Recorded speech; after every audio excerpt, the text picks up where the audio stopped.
جاری ہے۔ تو ایسے حالات میں مسلمانوں کو تو ہوش کے ناخن لینے پڑیں گے۔ میں اپنی بات سمیٹتا ہوں اور خلاصہ کرتا ہوں، جو مجھے عرض کرنا ہے وہ یہ ہے، میں نے بات یہاں سے شروع کی تھی کہ دو مسئلے ہیں، ایک جنت میں جانا اور ایک دنیا کی زندگی کو ٹھیک کرنا۔ جنت میں جانے کے لیے شریعت کے مطابق جینا پڑے گا، اور جب شریعت کے مطابق زندگی گزاریں گے تو آپ یقین کریں دنیا کی زندگی بھی اچھی ہو جائے گی۔ یقین کے ساتھ یہ بات کہی جا سکتی ہے۔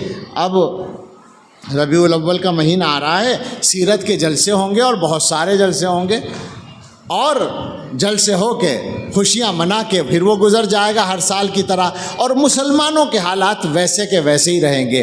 پیغام یہ ہے کہ حضرت محمد الرسول اللہ صلی اللہ تعالیٰ علیہ وسلم کی زندگی دنیا میں سب سے اچھی زندگی گزری ہے، ان کی برابر کسی آدمی کو عزت نہیں ملی ہے۔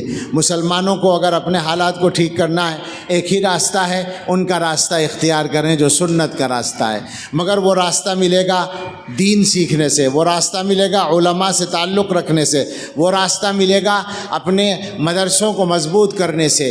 اس سے غافل نہ ہوں، اپنی دنیا کے کاموں کو بھی ٹھیک کرنے کی کوشش کریں، اور خدا کے واسطے کوئی بھی کام رسم کے طور پہ کرنا چھوڑ دیں۔